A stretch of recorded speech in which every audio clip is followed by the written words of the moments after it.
Good afternoon, everybody. Welcome to the Fairmede Hilltop Neighborhood Council meeting. It's July 27th, 2023. And actually, my mom said that if I don't take my hat off, I won't go to heaven, so let me take my hat off. I wanted to mention before we get started that Prologis has a new developer, the new owners of Hilltop Mall. So they're kind of changing the way they think about logistics centers. So they said they'd be able to present in September. And then we're going to have a national night out here. And I'll have Pastor Loren speak more about it after the meeting's over. And then we have a dumpster day on August 12th. So look for that card. And we're not allowing box trucks anymore. The city doesn't want box trucks because they just take up too much space. And so that'll be dumpster day.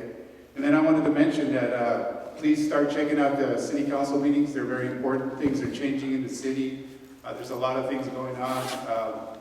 Our fire chief is under fire right now. They may be trying to get rid of him. And so if you could start watching the city council meetings, that would be great. So we've left some resource guides over there at the table. So if anybody needs a good resource guide, these are really good. They're handy. They've got all the phone numbers for code enforcement and what have you. These are newsletters. We got some extra newsletters in case you didn't get yours.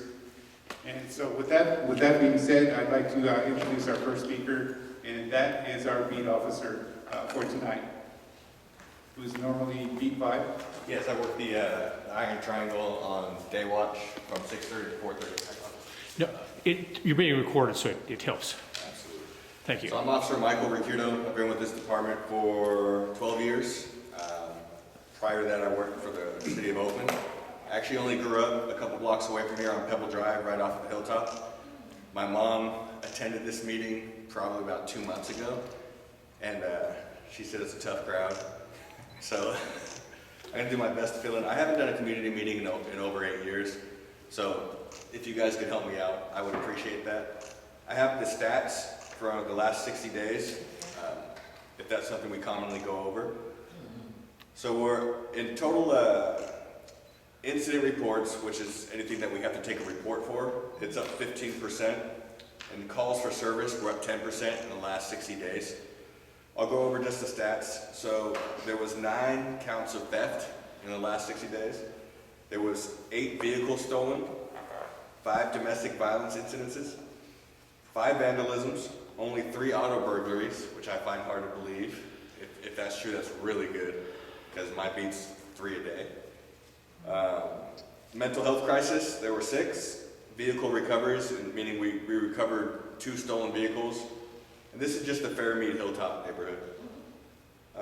2 frauds and only 1 battery upon a person. As officers, we conducted 33 traffic stops. We went to 31 calls for service in regards to a disturbance. It doesn't say what specific disturbance it was. 29 firework calls, which makes sense from the 4th of July. 25 music details, 21 alarms, 19 abandoned vehicles, 17 suspicious vehicles. We did 15 welfare checks, and a welfare check is generally just, hey, can you check on a family member? We haven't heard from them in a while. Or, hey, my kids are at their mom's house and she was drinking, something like that. That's along those lines. And that's pretty much it for the stats. I do have good news from the department. I don't know if you guys knew that we've been using something called flock cameras. So we had about 30 or 40 flock cameras installed downtown, and with that, I don't know if you guys heard earlier, but we've been getting stolen vehicles and high-risk vehicles at a much higher rate than we were previously, because now we have these cameras in this intersection where the second a vehicle goes through, it reads the license plate, and the license plate's read, it directly comes right to our email, stolen vehicle went through this intersection. The city plans to add 70 more in the city, so we're going to be similar to what San Pablo has. San Pablo has a camera in every intersection. So any kind of crime that happens, if we have a vehicle description or a partial plate, even if it's just the last 2 letters and a number, we can put it into our flock system and kind of play with it, and generally it'll find the vehicle with the description. We were able to solve it wasn't beat 8, but beat 9, I remember a kidnapping. It's an ongoing case, but essentially the father, who wasn't supposed to see their child, snuck into the house and took the kid. And all we had was a description of the vehicle and 2 numbers on the plate, and we were able to locate, get the license plate, and recover the vehicle and the child that day. Any questions from you guys in regards, sir? 2 things for you. Yes. With regards to those license plate readers, I remember Chief French at the City Council meeting about 6, 8, 7 weeks ago. She reported that San Pablo, 1/4 the size of Richmond, had 145 of those cameras. We had 35. Yes. Yeah, big difference there. And so we're already seeing that, how advantageous they can be for helping to reduce crime. The second thing is a question for you. I don't expect you to have the stats for this particular neighborhood, but just citywide. It doesn't seem like we're seeing as many reports on Nextdoor and Facebook about catalytic converters being stolen. Have they just stolen them all and there's nothing left to steal, or is it going down, or we're just not reporting it anymore? So the first part of that question, yes, the city of San Pablo is essentially surrounded by the city of Richmond. I think we tested out the flock cameras to see how well they would work, and we were very pleased with how they were working. We recovered numerous more firearms, a lot more violent felons because of them. So we're going to continue to invest in those. I think they're a great idea. I was a police officer in 2008. If I would have known in my career that I could sit there in an intersection, check my phone, get a beep, and be like, there's a felony vehicle 2 blocks away, I would consider that cheating. We actually had to work back in the day, go out and find those vehicles. But it's a great tool. In regards to the catalytic converter, you know what? Now that you say that out loud, I've noticed there has been a recession in my beat also in the catalytic converter thefts, which means that we could have caught, there could only be 5 crooks in all of Richmond that are going around stealing catalytic converters continuously, and maybe they're in custody currently. Due to the flock camera system, we also have got a lot more stolen vehicles, and people who steal catalytic converters generally also steal vehicles, so that could be direct correlation with that. So one last thing, as a follow-up, this is not so much for you, but for the people here and the one to be watching this on YouTube. One of the reasons we didn't have the license plate readers earlier is because all of the companies shared the data with ICE. And that was an issue in Richmond where they felt that it was unduly picking on undocumented people and inviting ICE to come in and arrest them. And so they finally found somebody that would not share that information with ICE, and that's when we were able to start getting more of them. I don't know how we would have shared the information with ICE. The company. But how would they know? Because the data was going through them. But how, yeah, that went over my head. That's way above my pay grade. Yeah. I know that as a department, we don't. If we arrest somebody who is not here, who is not a citizen, we do not report them to ICE. I don't know how a camera could report somebody to ICE. Well, it's the proprietary software that the camera is using to figure out who owns the vehicle with that license plate. Okay. Okay, so out of the hands of Richmond. It's not done in-house. If it was somebody who had like an outstanding ICE warrant, is that what you're insinuating? Well, the people that were concerned about this, they were absolutely sure that no matter what, everything the police was doing was trying to do something with undocumented. Yes, it's our city. So I think part of the issue too is that a lot of crimes don't get reported because people are used to saying, well, there's a shortage of police, they're not going to do anything anyway. So I don't know how close to reality that those numbers are.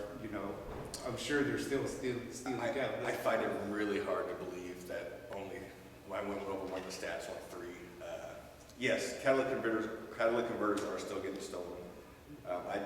It does seem to be at a slower rate, because even in my beat, which is predominantly Hispanic, and they report the same as everybody else. But I do think that those thefts are down.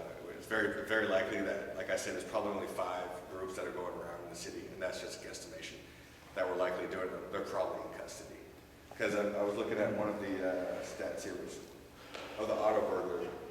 I don't know if auto burglary gets lumped into catalytic converter, but the fact that there was only 3 auto burgs, I'm just going to use police terms, in this area in a 60-day period, because generally, what I say, people from the flatland will come up here to commit their burglaries and whatnot. The fact that there was only 3 in 60 days is extremely impressive. So it's either, yes, underreported, or we're doing something better than we used to. Anybody else? Any other questions? Hewlett? Oh, and I have other good news. This young lady had a question in regards to abandoned vehicles. We're also increasing our staff for the our parking. I don't want to call it it's escaping me right now. The parking team.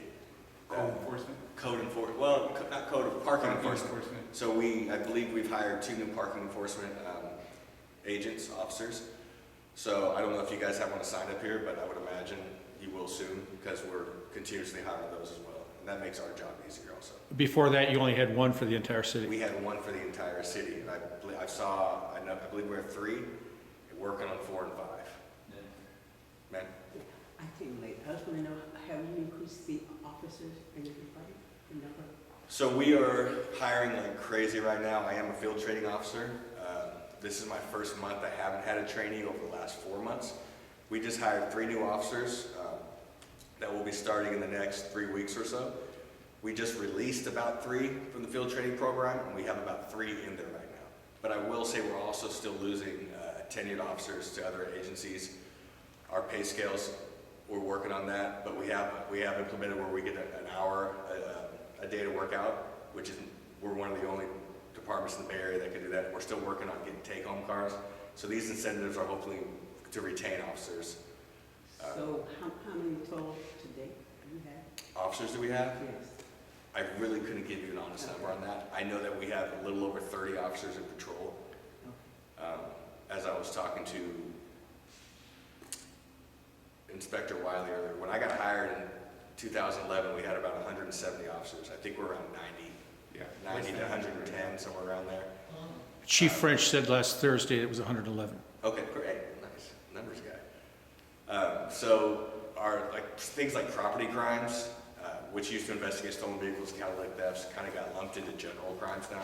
General crimes will also investigate robberies, burglaries, and they're busy. But our hiring staff has been working like crazy. We are getting new we just hired 3 more, and we have more in the academy. So that is absolutely one thing we're working on, because that at one point was affecting the morale in the department, is the mandatory overtime, which I'm on right now. Should be playing a softball game and at my son's football practice, but I'm here serving the community I grew up in. I don't mind it. But no, we're hiring to make our lives and your lives easier. Thank you. All right, I'll jump in there. Again, just for everybody else's edification, it's one thing to hire from a different department. Those people can usually come in and just seamlessly be integrated in. But if we're hiring somebody that has to go through the academy, correct me if I'm mistaken on that, doesn't it take close to a full year between the academy itself and then the on the field training? Yes, 100%. So the police academy is 6 months.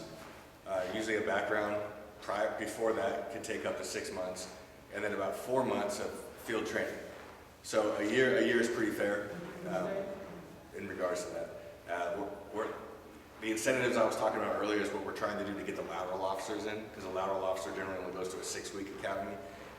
That's why we're worked into the 1-hour gym time during the shift, the take-home vehicles, which hasn't happened yet, but we're looking forward to that. We also just got a raise, around 20% or something like that over 3 years, but that puts us at like the middle of the pack for the Bay Area. We are one of the busier cities for calls for service, and probably one of the more violent cities. So that also has something to do with that. Sir? So I was going to say, as the president of the RNCC, the department heads report to us, and we've had multiple discussions about street sweeping. And as of right now, there won't be any ticketing for street sweeping until a lot of the signs are replaced, and that they build more parking enforcement. 100%, yes. It's funny you said it. So I've had 2 calls this week in regards to people complaining about the street sweeping down in the Iron Triangle area. And it's, I get on, I pretty much start at 7. I don't know what time the street sweepers come, but it would be impossible for me to get it out there in sight and tell everybody to move their vehicles. I think once we can get our parking enforcement rebolstered back up, and people are back in fear of getting that little ticket on their vehicle, on their windshield when they know, because everybody knows what day is street sweeping day. But just like the carpool lane. Everybody drives in the carpool because they know they're not going to get a ticket right now. Highway Patrol is not stopping cars, and we are not citing people for the street sweeping issue. So I think once we bolster our parking enforcement, we should see a change in that. I think once we get a lot of the units that assist us bolstered back up, it's going to be a lot back to how it was pre-pandemic. Once they fix the signs. And the signs, yeah, I actually took a collision on Close and Bloom. This lady from out of town was driving southbound on Close, Bloom, approaching Close, went right to the stop sign. Those trees are way overgrown. Can't even see the stop sign. She had no idea there was a stop sign there and plowed into a Richmond resident. Thankfully, everybody was okay. But I'm gonna note that in the report and also contact the city that she was like, I didn't see the stop sign. I was like, how did you not? Oh, okay, now I see it. Arto won't say it, but even right across the street from him, some of those no parking signs for street sweeping, they're faded so much that you can only make out maybe 1 out of 15 letters on there. And I guarantee all the residents know what day street sweeping. Because it's loud in the morning, right? Yeah. But you can't cite if you can't read the sign. No, fair. That's fair. And that's what I told the lady. I said, well, you're at fault, but you have a chance to sue the city to let them know that you can't see the stop sign. Yeah. We have any more questions? So how did we do around the 4th of July? How did we do in regards to? 4th of July. illegal fireworks and that kind of stuff? I was on vacation. I was up in Arnold. I didn't hear, but I still read the daily logs. I didn't see anything of note. I do believe we had a bust of a ridiculous amount of firecrackers. I think we got like an entire U-Haul truckload full of them. I don't, 4th of July for us, when I first got here, was park under an overpass, because what goes up comes down, so I know it's intimidating for the residents as well. Okay. Well, any other questions before we let you go? Get back out there? Donuts are slowing down and sideshows are slowing down? Sideshows are not slowing down. We're still getting those on the weekend down the point area. But with the flock cameras, I'm feeling it will deter them, because hopefully, I don't anticipate getting a sideshow team, although we have spoken about that within the department. It's getting a team of an officers to come out during sideshow hours to deter them. I know Highway Patrol has been putting out a training in regards to just getting a license plate of any vehicle involved in a sideshow, and then we can write a warrant to go recover that vehicle. It doesn't matter who is driving it or not, we can recover the vehicle. That's a huge deterrent. But I don't think it's one of our highest priorities within the department, but I have heard murmurs, and it's in our thought process. So would the same rules apply to donuts? People doing donuts? So no, because that sideshow would be a group activity. Yeah, spectator, right? Yes, so with those, I believe once we have the flock cameras, or we have them, I know that the traffic guys, or our traffic units dwindled down to patrol officers who work as traffic. But I know our traffic guys have gone to the training and we've written it up. Same thing, if the vehicle fails to yield and we can't identify the driver, we can still recover the vehicle, because the vehicle was an accessory to the crime. So, Sorry, since Arto brought it up, you may think sideshows are down, but that's in this neighborhood. Where I live in East Richmond, less than a week ago, the corner of Solano Avenue and San Pablo Avenue, they estimated 200 cars in the sideshow at 2 o'clock in the morning. yeah, I don't think sideshows are down too much. They certainly weren't, it woke me up, especially with the helicopters and all the sirens. Speaking of sideshows. Well, I guess, any other questions before we let them go? Yeah, there seemed to have been like some loud bangs.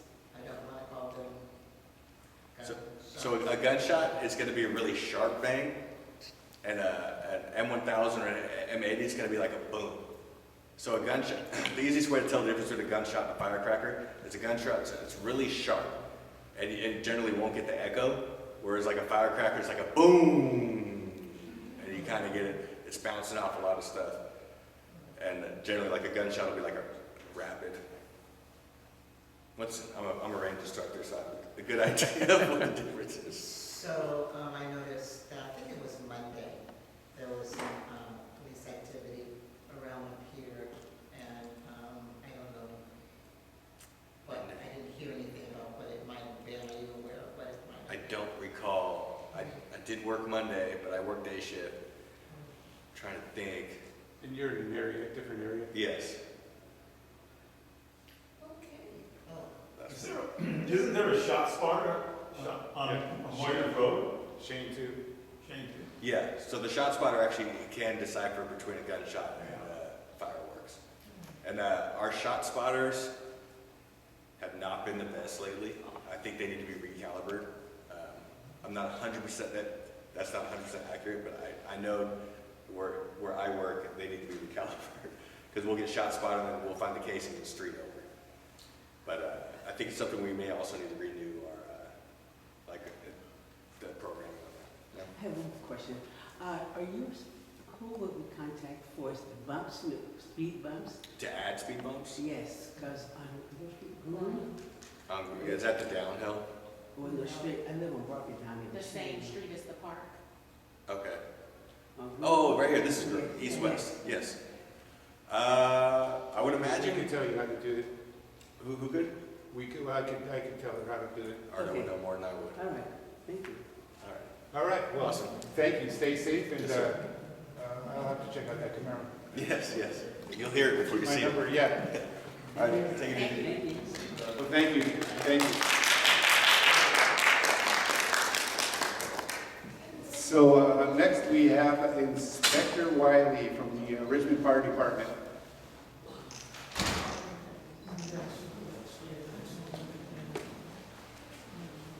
Thank you for coming, by the way. Thank you for having me. Oh, yeah. All right. Likewise. Thank you very much. You're very welcome. So we had the pleasure of having Inspector Wiley at our RNCC meeting. It was very informative.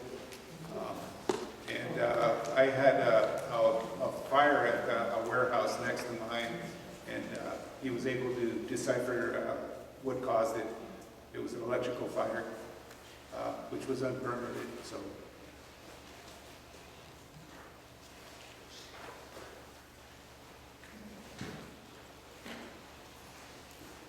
Without further ado, Hello. I'll introduce myself first. My name is Dante Wiley. I'm the Fire Inspector 2 here with the Richmond Fire Department. I've been here approximately 11 years, and I've been in the prevention side for 5 years. So before that, I worked as a firefighter assigned to Truck 64 for 6 years before I got promoted. It's an honor and a privilege for me to stand before you today. I'm going to give you a short presentation just on a topic that's very near and dear to my heart, which is called home hardening. At that point, a lot of the information, or the majority of the information, is going to be in that pamphlet that I gave you. Now I need some help on this, okay? Have you all received any information like that recently? No. No? No. Okay, so because the trifold mailer was a little too big, and we were trying to go with something a little bit more interactive, and so we sent one out that looked like it was about the size of a postcard, and it has a QR code on it. So, but obviously for individuals who might not have an iPhone or a smartphone, we can send out the trifold if due. So that's why I brought some with me, okay? But I'll have to go and check with the office staff to see if those went out.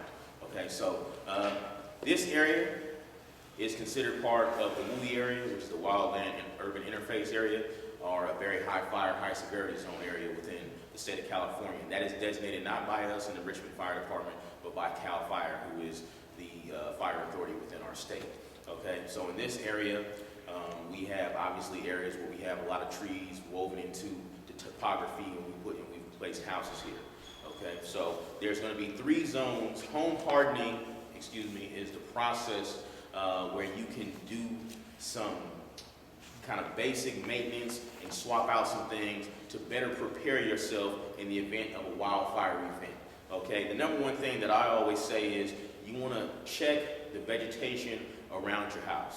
Okay, if you have any trees on your property around your house, you want to make sure that they're not overhanging onto your roof. You want to make sure that they're at least 10 to 15 feet away from your chimney. Okay, now let's go to the chimney. How many people here have chimneys in their residence? Do you actively use them? not in the summer, obviously, but in the winter time, right? Okay, you want to make sure that you check your spark arrestor, okay? Now, what a lot of people don't know is embers that can start wildfires or structure fires, they can travel upwards of 5 miles, okay? So can you imagine something, the size of a dime, essentially traveling, across city limits, county lines, ending up in somebody's gutter or backyard, and because they have some dead or dry vegetation, now they've lost, everything. So that brings me to another point. You want to make sure that you check your gutters. Okay, always check your gutters. Make sure that you clean those out on a pretty much quarterly basis.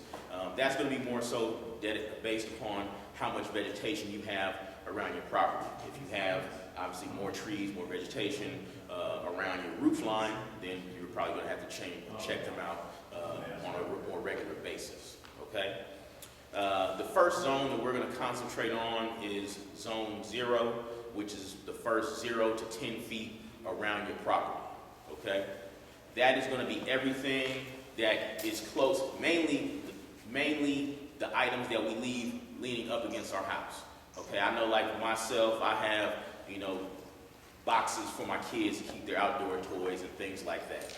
You want to make sure that if you do have items that are next to your house, that you want to make sure that they can be they're made of non-combustible materials. Okay, you don't want to necessarily have wood or anything like that, even though that might look better. Okay, all it takes is a little spark, and now we have a structure, or now we have a fire. And then, depending on what your house is made of, if it's wood siding, if it's stucco, it's still eventually, if it gets going for long enough, it's going to be able to get inside. Okay, and that's when you call obviously the fire department. So that is going to be zone. That is going to be zone 0. Like I said, 0 to 10 feet from the structure. The next zone is zone 1. Okay, zone 1 is going to be approximately 10 feet to 30 feet. Okay, in zone 2 is going to be larger than that, but obviously in an urban environment like us, a lot of people don't have as much space around 360 around their homes. So zone 1 is going to be very important because that's where we're going to talk about vegetation management. Okay, vegetation management is key. I was actually fortunate enough, I was sent by the city to a class regarding vegetation management and selecting which types of vegetation to put around your property regarding landscaping and things like that. Because a lot of the times we put things around our homes that we think that looks good, but it's not necessarily the safest thing, right? So, and then also when you're talking about vegetation, just remember, for the most part, green vegetation is alive vegetation. Brown or brownish, dark tan vegetation is dead vegetation. That's going to be a lot more flammable. Okay, so you just want to always make sure that you maintain your landscaping and your vegetation around your property. Obviously, trim whatever bushes and trees that you have. Make sure that they're in a good space. Lastly, as I said before, zone 2 is going to be pretty much from 30 to 100 feet. A lot of times that really only encompasses like our fencing that we have around the perimeters of our homes. And this is usually hard because this is very expensive. I'm going to just speak candidly with you. That part is very expensive because a lot of the times what they'll say is, we'll need to go to a non-combustible fence. Well, obviously, if you look at the price of putting in a new fence in your house and you want to put cinder block, you're going to be talking about tens of thousands of dollars as opposed to, say, $1,000 for a standard wood fence. Okay, if you can, if that's something that you choose to do, obviously that's going to be great for your property. But obviously, when we're talking about in an urban, a WUI area, wildland urban interface area, you're really just protecting yourself.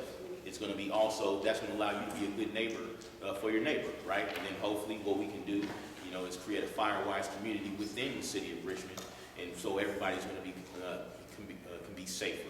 Okay. Does anybody have any questions? Did I speak too fast? I apologize. You have more? Do you want us all the questions now, or you want to hold off? Yes, that was it, because a lot of the material, all of the material is in the trifold that I had. Okay. Three things. First, you mentioned you were Inspector 2. Yes, sir. How many different levels of inspector are there? What's the difference? So for us, we have Inspector 1, Inspector 2, and then we have a Deputy Fire Marshal and a Fire Marshal. Fire Inspector 1, you have to take a series of 7 classes, and then you have a year in rank, and then you go promote to, or you don't promote, you have to go to the position of Inspector 2. Inspector 2 has a different level of responsibilities. As now, I'm currently assigned to the Chevron refinery, so you have to go through a year of plan review classes, and also investigations. The good thing, I'm not going to say the good thing, but here in the city of Richmond, people come to the Richmond Fire Department to be firefighters. We actually get to do the job. You dedicate yourself to do a lot of training and things like that, and you're able to do that here. So with that being said, we are still running fires, and so we have to have, at least another, I believe it's 6 classes to go to the investigator level. Okay. And here we also, sorry, not to cut you off, we also do wear the dual hats, so we are inspectors and investigators. I think it says it on my shirt. So. Okay. Second item, you talked about inspecting the fire arrest, or spark arresters on our chimneys. Yes, sir. What are we looking for? How do you inspect them? Okay, so what we're looking for is any type of, mainly rust, okay, because obviously they're out there and they're open to, they're for the elements, okay? So a lot of times if you see it rusted out, if there's any cracks, if there's any breaks, generally if your house is 40 years old and it looks like it hasn't been swapped out since the beginning of the time, you might want to get that done. I don't have the breakdown in front of me, and that I apologize. Oh, actually I do. So you don't want to have, you want to use wire mesh that is no larger than 1/8 of an inch to prevent sparks from getting out and going into your home. Okay. Before I get to the other one, I think it was around 1990. Okay. The Safeway warehouse out at the marina caught on fire. Yes, burned Now, for 3 days. I live in East Richmond. That's 6-7 miles away, and we had sheets of glowing embers Yes. landing on our cars, on our fronts, on our roofs, 6 miles away. Okay. I mean, you wouldn't think it would still stay glowing Yes. that far away, but it did. Yes, sir. So I'm reinforcing what you're saying. Okay, the last thing, you talked great about what to do about out in our yards. Yes, sir. It means that nothing inside of our houses burn. Do you think maybe we should have smoke alarms? How many smoke alarms should we have? Where should they be placed? Oh. You want to share that with us? Yeah, of course. All right. So smoke alarms and also CO monitors. CO monitors are very important.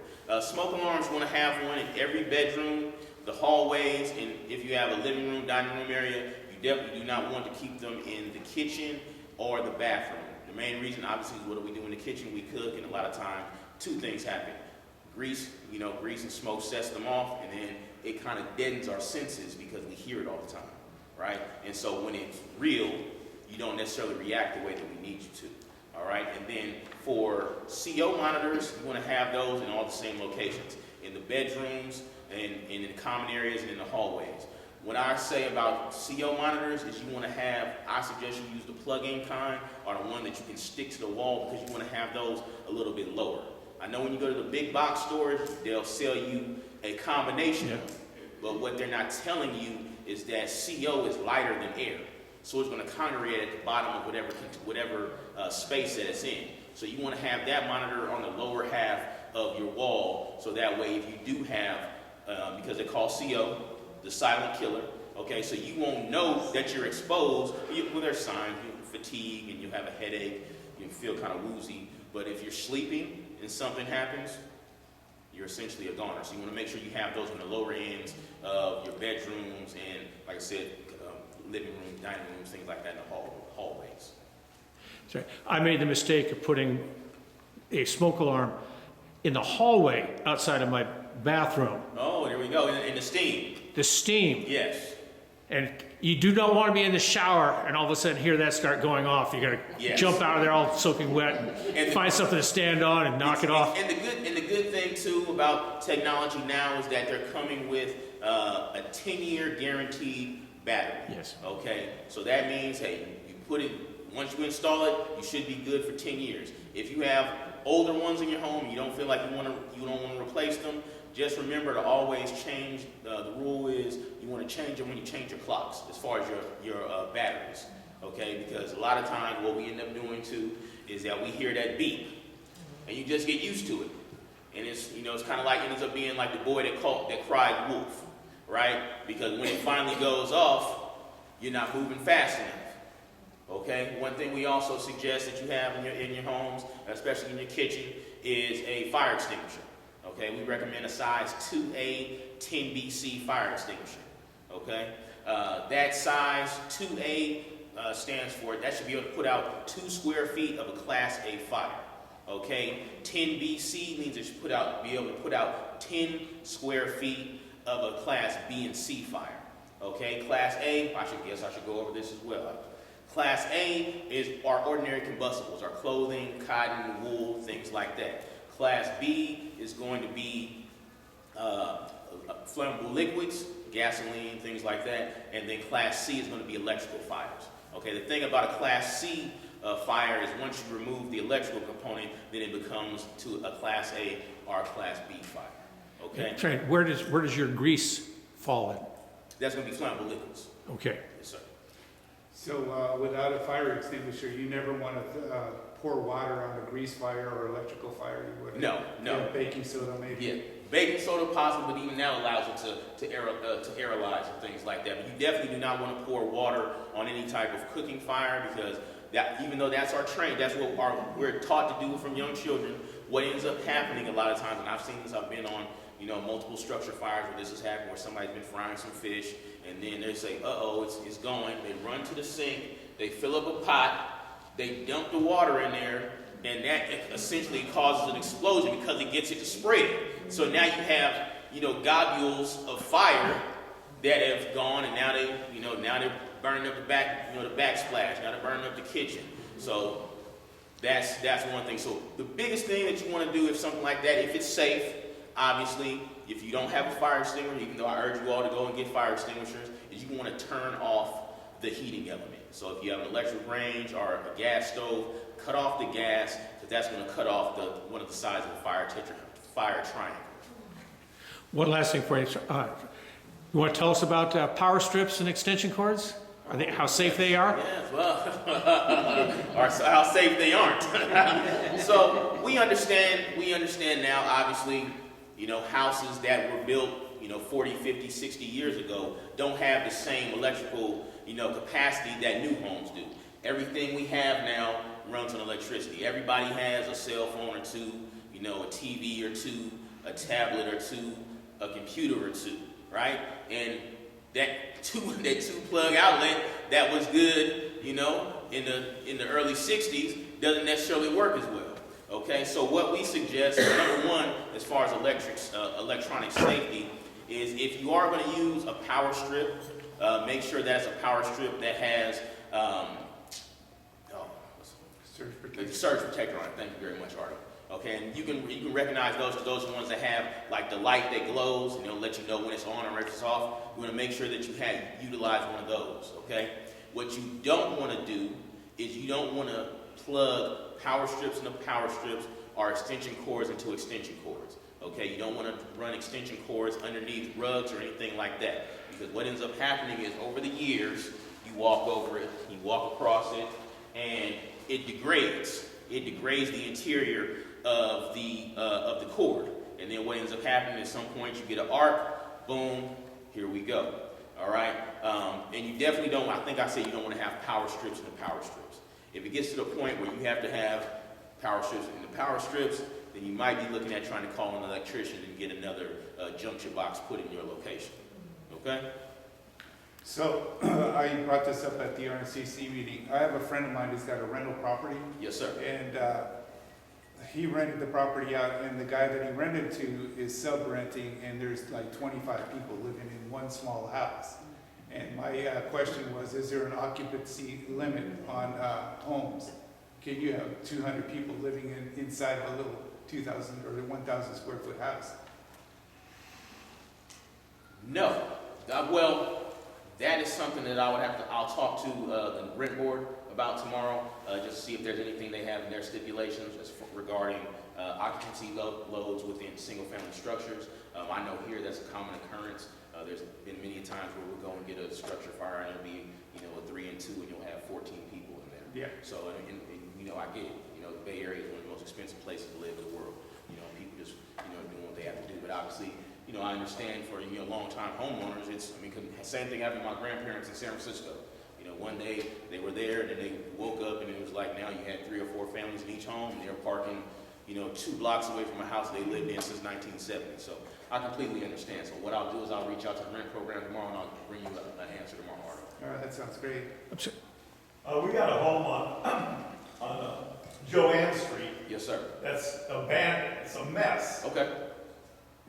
Can't the city do something about this? What is the address? Well, I don't know the address, but it's right at the intersection of Bernard and Joanne Street. It's obvious. Just drive there and you'll see it. Have they had a fire there Yes. before? Yes, they have had a fire. Okay. I've heard about that because I've gotten calls from captains at Station 68. So what I'll do is I'll give you my card. Arto, you have all my contact information. You can give. I don't have enough cards to hand out to everybody. What I'll do is if you could email me pictures or just get once you if you drive by and see the address, so we can go ahead and start our process and I can talk to code enforcement because something like that's going to be a joint effort between the fire department and code enforcement, and then that's going to be the way that we can. Because code enforcement they have the administrative arm. Okay, so they're the ones who are going to put the liens on the property and be able to get out to, you know, whoever the owner, track down the owner and things like that. So if you could do that, that'd be greatly appreciated, sir. I'm sorry, I appreciate that you're going to be talking to the rent control people, but a lot of the houses that we're talking about there, the people own them. Yes, sir. So the rent control would not, a rent board would not have any say about it. Just 6 houses down from me, we had well, they had 17 people. They owned the house. They had 17 people living in there. And of course, each one of them seems like they had 2 cars at least, too. Parked on the street, on the sidewalks, on the area between the sidewalk and the front porch. It was a mess, but like I said, they owned it, so the rent board wouldn't have any say over something like that. But it was obviously more people than a house. Because my house, they're more than 80 years old. Yes, sir. And they're in the below 1,000 square foot. Yes, sir. That's pretty small. I mean, I'm one person living in my 965 square foot. Yes, sir. It's not big enough. Okay. Well, like I said, I'll reach out. I'll speak to the rent control board and also talk to the building department as well. Thank you. Okay, and we'll go ahead and get on that. Yes, ma'am. I heard you say about the carbon monoxide units. How many should you have in your home at one time? I have one, but I do have numerous of them. You should have one. You should have one for every smoke alarm that you have. So in all your bedrooms, and then you want to have a CO monitor wherever if you have your hot water heater and your laundry is in the garage, you want to have that in that location. But if you have 3 bedrooms, you want to have 3 bedrooms, and then you're going to have one, like I said, in the family room or the dining room. Just like I said, the main areas in the hallway. The main areas you do not want to place them in because, like Mr. Gosney was saying, is the bathroom because of the steam will set it off, and then also the kitchen because obviously of cooking. So I do have one in the hallway away from my hot water heater. So you say I need to go in my garage or?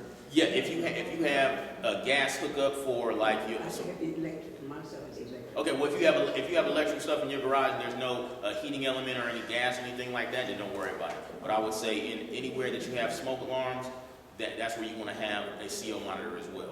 And like I said, you want to make sure that you get the separate ones, just because CO is lighter than air, so it's going to congregate at the lower half of whatever room that you're in, or whatever space that you're in. Heavier than air. Yes, excuse me, heavier. Excuse me. Okay, so the living room, no, and then with my family room, I don't need to put one in because it's close to the kitchen. Yes. Thank you. I've been seeing a lot of advertisements lately for fire blankets to be used in the kitchen. You get a grease fire. Yes, You whip out that thing, put it over the fire. Of course, in the commercials, it puts the fire out in just a matter of a second or 2. Yes, sir. How effective are those? I mean, really what I'm asking is, I just bought 4 of them. Did I throw my money away? Well, the number one thing when you're buying anything, you want to make sure that it's stamped by the seal of the state fire marshal. That means it's been tested and that means it's been regulated.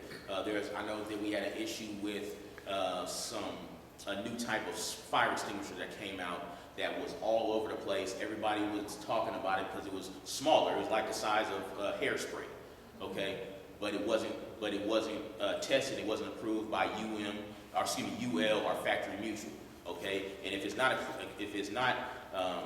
approved by one of those 2 organizations, then it's not going to be approved by the Office of the State Fire Marshal. So what I would say is if you would go back to whatever packaging, if you still have it, I would verify to see if it has a seal from the Office of the California State Fire Marshal, and if so, then you should be good. If not, then you might have possibly wasted some money. But I got a good deal on it. Yes, ma'am. What's the word again for CO? I'm sorry. I didn't hear you. What is the word for CO? Oh, CO stands for carbon monoxide. Monoxide. Yes, ma'am. The silent killer. That's what it's nicknamed. Yeah, so never leave your car running in the garage while you're in there. Yeah. Yes. In the garage. So we have any other questions, or that's it? Well, thank you. I guess you get off lucky this time. There we go. Well, thank you very much. Thank you very much for all the good questions. Thank you very much for your attendance today. Like I said, it's truly an honor and a privilege for me to be here and serve this great community of the city of Richmond. It's truly changed my life, so I thank you for that. Arto has all my contact information. Feel free to call me, email me. He has my cell phone, which is the best number to get contact me at. Okay, I work for you, so don't ever think that a question is too small. Okay, I work for you all right? And I thank you for allowing me that privilege. Thank you. You're very helpful. Great presentation. Thank you. Well, if there aren't any more questions, like I said, Prologis will be presenting here in September, or right now they're saying they'll be able to present in September. Let us know what's going on with Hilltop Mall. They're still allegedly negotiating with Costco, so like Bev says, we'll believe it when we see it. And then get some resource guides, and next time I think we're going to have some refreshments here. So, Is Pastor Loren available to talk about National Night Out? yeah, he will be. I see a hand up. Oh, yeah. Hilltop, and Hilltop, 24-hour fitness is back open. Is what? 24-hour fitness is open there. Okay. Yeah, for a few months, so you think more stores will be coming in? No, the whole Hilltop Mall will be leveled. It's gonna be fine. It'll be leveled. They will just take it all down and remodel the whole. Yeah, everything there is going to be gone eventually. They don't know. I mean, right now it's Right. It's gonna be an outside mall. When we ever get a hospital in this area, they torn all our hospitals down. the short answer is probably no.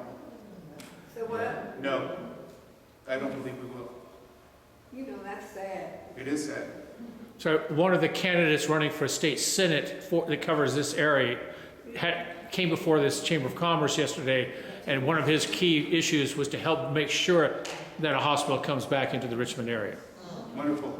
We see how successful he is at that, though. When are they coming? When is it coming? It's not. Day after tomorrow. Well, I can use it if it's coming day after tomorrow. Yeah, me too. Believe me. Oh, Pastor Loren, did you want to say a few words about National Night Out? Absolutely. Thank you, Arto. Oh, no Hey, worries. thank you, everybody, for coming tonight. It's always good when we can get together as community. Thanks, Arto. Yep. I just want to encourage you to come out. If you can, next Tuesday night, August 1st, we're hosting National Night Out here for the Fairmede Hilltop Neighborhood. And you guys are the neighborhood. And so I've got professional barbers that are going to come and do free haircuts. So if you need a haircut, or if you got kids who need haircuts, bring them.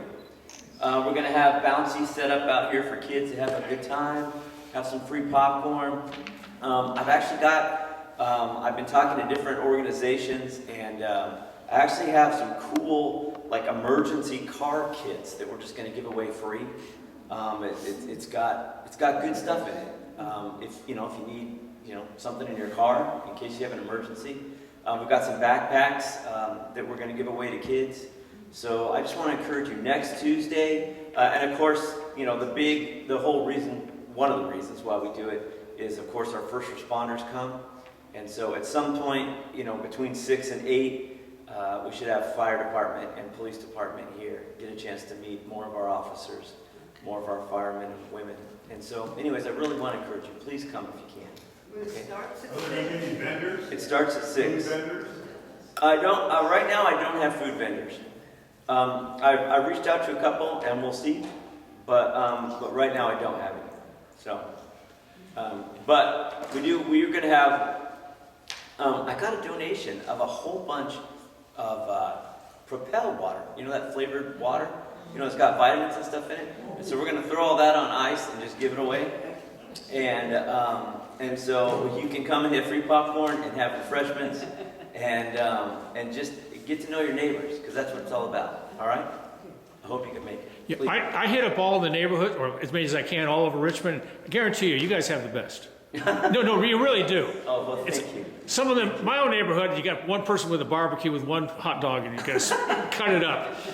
And I'd like to say, that's what National Night is all about, is neighbors getting to know neighbors. Exactly. Neighbors getting to know neighbors. And this is a community church, so they're asking everybody to come on out and meet each Yeah. other, and Please, shake each other's hands, and have some free popcorn, and get a free haircut. Right, exactly. Yeah, and there's flyers on the table on the way out. Please grab one, you know, stick it on your refrigerator so you remember. Maybe hand one to a neighbor. Go, hey, let's go together. All right? Thank you, you guys. And Arto, thanks for doing all this. This man puts it all together. Thank you. No worries. That will conclude tonight's meeting. Thank you, everybody, for coming, and again, hope to see you at National Night Out, and Yeah. stay safe out there. Yes. Thank you. All right.